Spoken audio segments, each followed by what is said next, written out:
You're listening to the AI Moment with me, Jonathan Wagstaff. Me, Danny Denhard.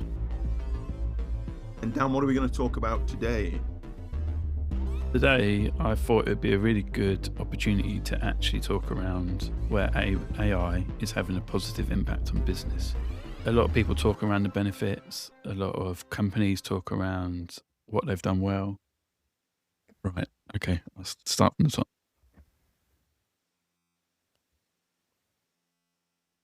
What happens a lot is we talk about the benefits of AI and how some people are using it. But what we're not doing and what we haven't called out is where people are having actual positive impact and with what. So there's a few examples that I can go in. And Jonathan, did you want to go through the one that we both love the most first, and then we'll dive in from there? Yeah, I think you're right, Dan. I think everyone talks at the moment. Everyone's going, "Oh, AI is amazing and it's transformational."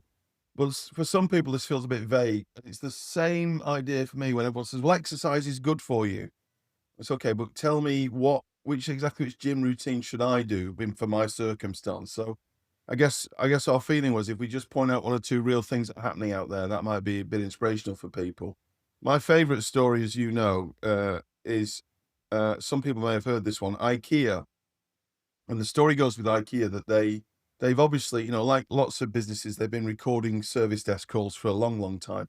So they've got thousands of hours of service desk calls, and they thought to themselves, let's analyze those because we're pretty sure the Pareto law will apply, and probably 80% of those calls will be a small number of subjects. So if we can get AI, like a voice AI agent, to answer all those calls, then we can probably take down the size of our service desk operation, and we'll see where we go from there. So they started to analyze those calls, and sure enough, lots of them were on certain subjects, like trying to find where's your address and what's the price of one of these and all those sorts of things. But what they found when they analyzed all the calls was quite a proportion, like, I don't know, 40% or something, were people asking for advice on interior design. And the way that they'd been handling that was to say, we can't help, we don't do interior design. So what they did, long story short, is they took some of the service desk reps that they were going to, who were going to lose their jobs, and they've retrained them with some basic interior design skills. And long story short, again, they're now offering a interior design service, which is a chargeable service to customers who want it. And the revenue stream is millions. So for me, it's a really nice example of, we look to use and apply AI to a process. When we did that, an unexpected thing happened, which actually gave us a positive move forward, not just we've saved some money by taking some jobs out of the operation. So there's a really nice specific version. And my instinct has been for a while that one of the most low-hanging fruit places for lots of businesses out there, if you're the kind of business that's been recording customer support calls for a long time, that's an absolute gold mine of stuff there that you can go and analyze and look at and get ideas from. It's absolute gold. Yeah, I love that example. Love the IKEA example. It just gives you a way for people to think around, hey, we know we might need to make we might have to make some movements, or there are some salaries we could possibly save on to reinvest into AI. But actually, if we repoint them, there is huge upside in that. There's obviously the everyone's heard of the product development and process and it being speeded up and being able to run the long product cycles into more like 2-week sprints. A lot of it's been said around that. We've made a lot around analysis, running deep analysis really quickly, which meant better marketing, better A/B tests.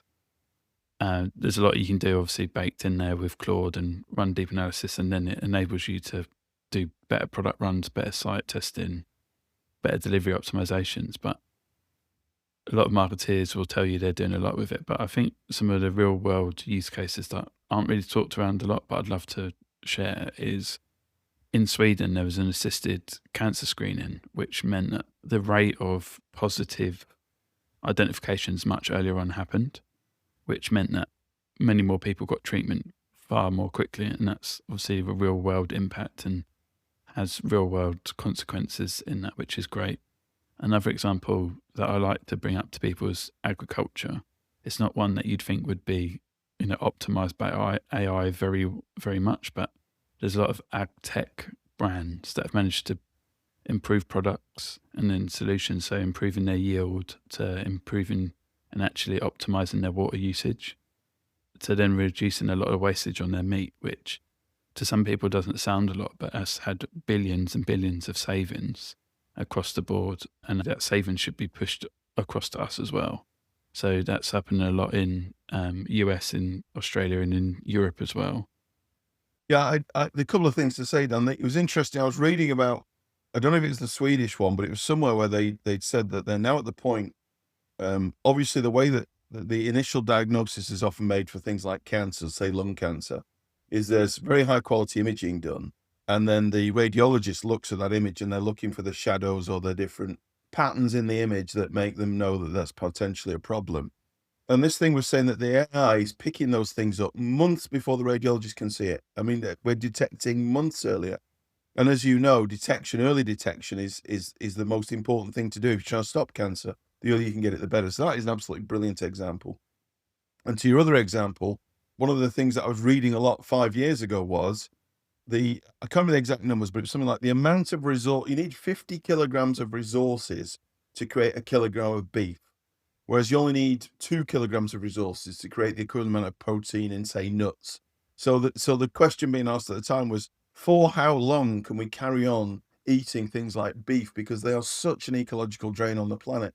And the initiatives you've talked about there obviously make that much more realistic that we can carry on enjoying beef for a long time to come because people are applying this technology to those examples. So they're two really great examples. And I know there's a couple more specifics you want to talk about, Dan, so go ahead. Amazon have talked up Rufus, which now, if you go on desktop, appears on the left-hand side. So it's an assistant that happens a lot, and they've got huge wins from that. I think it's in the billions of optimized spend. And the Walmart have also had huge increases through their work with OpenAI and how they've done it. But Accenture, Google, well, Alphabet, and American Express have all called out the impact in their earnings. So by calling it out in earnings, it isn't necessarily narrative. Often they have to prove it and show it in the numbers. Accenture generated 5.9 billion in bookings for FY25, and that's 1.8 billion in Q4. So it just shows you if those big boys can get that amount of optimization, there's probably plenty smaller ones can. Alphabet disclosed that their agents generated 50% of new code, and Gemini's serving costs fell 78%. So it shows you where people are really smart professionals are using AI to optimize and protect what they're doing, and then actually working out areas where it can really help them.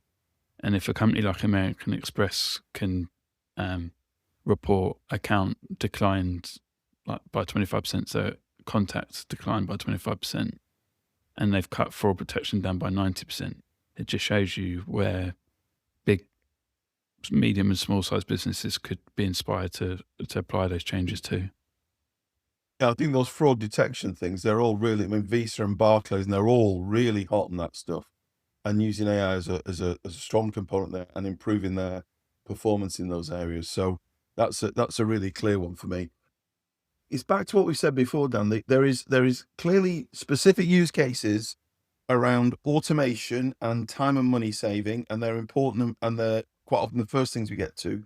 But the real transformational stuff comes from where AI can allow us to do things we've never been able to do before. So rather than just automating something that we've done historically, is there a new set of initiatives we can now invent and develop because this technology allows them to do it? And I think that's where Accenture are getting their billions from, is now having it do new things in terms of outreach or the other things they're doing, that new opportunities that AI presents them with, where it's analyzing data and throwing up insights that were never there before. That, for me, that's the one encouragement I give to anybody is, sure, go and save time and money on the things you currently do, and that's where you start. But start to get really imaginative about the 10x type improvement you'll get from doing things that you've never been able to do before. If there are areas where you're still unsure or you want some help, I'm sure Jonathan and I will happily find some time to help you with your more specific one, because the amount of opportunity that is there with AI to help you in those core areas, or actually assist you when you're coming up with numerous different ideas, and become a thought partner and an assistant, I think is one that Jonathan and I would love to help you with. So definitely reach out if you're struggling or you need an external thought partner on these sorts of things. I love talking about this stuff, Dan, and I love hearing about it as well. I'd also say, if people have got really interesting use cases out there, then let us know about those. We'd love to hear.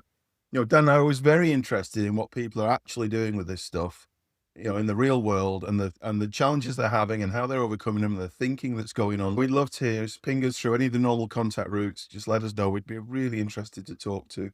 Who knows, Dan? We might even have ask people to come on and talk to them on the podcast about what they're up to. If we've got some really good stuff going on out there, then maybe we do that. Who knows? Thanks a lot, Jonathan, and thanks for listening, everyone, and we'll see you next time. Good to see you, my friend, and we'll see you next time. Thanks for listening today, everyone. If you liked what you heard, please give us a rating and review in any of the podcast players. We have a supporting newsletter, which is aimoment.co.uk, that comes out on Mondays and Fridays with every pod, and we dive a little bit deeper, so please subscribe there. Have a great week, and we'll see you soon.